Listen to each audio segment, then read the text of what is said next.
Sir, piles ಅಂದರೆ ಏನು sir?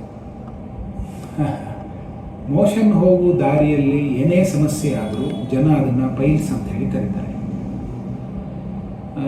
ಅದು ರಕ್ತ ಬೀಳೋದಿರ್ಬೋದು, ಮೋಷನ್ ಹೋಗುವಾಗ ನೋವಾಗೋದಿರ್ಬೋದು, ಮೋಷನ್ ಹೋಗುವಾಗ ಮಾಂಸ ಹೊರಗಡೆ ಬರೋದಿರ್ಬೋದು, ಅಥವಾ ಪಸ್ ಬರೋದಿರ್ಬೋದು. ಈ ಎಲ್ಲ ಸಮಸ್ಯೆಗಳಿಗೂ ಸೇರಿ ಜನ ಪೈಲ್ಸ್ ಅಂತ ಹೇಳಿ ಕರೀತಾರೆ. ವೈದ್ಯರು ಸರಿಯಾಗಿ ಅದನ್ನು ನೋಡಿದ ನಂತರ ಅದು ಹೆಮರಾಯ್ಡ್ಸ, ಫಿಷರ, ಫಿಸ್ಟುಲಾನ, ಏನೋರೆಕ್ಟಲ್ ಅಬ್ಸೆಸ್ಸ, ಅಪ್ ಟು ಆ ಭಾಗದ ಕ್ಯಾನ್ಸರ್ ತನಕನೂ ನಾವು ಕಾಮನ್ ಆಗಿ ಅದನ್ನು ಪೈಲ್ಸ್ ಅಂತ ಹೇಳಿ ಕರೀತೀವಿ. ಹಾಗಾಗಿ ನೀವು ಯಾವುದೇ ಸಮಸ್ಯೆ ಆ ಭಾಗದಲ್ಲಿ ಹೊಂದಿದ್ರೆ ಸರಿಯಾದ ಡಾಕ್ಟ್ರಿಗೆ ತೋರಿಸಿ ಅದನ್ನು ಗುಣಮುಖ ಮಾಡಿಕೊಳ್ಳಿ.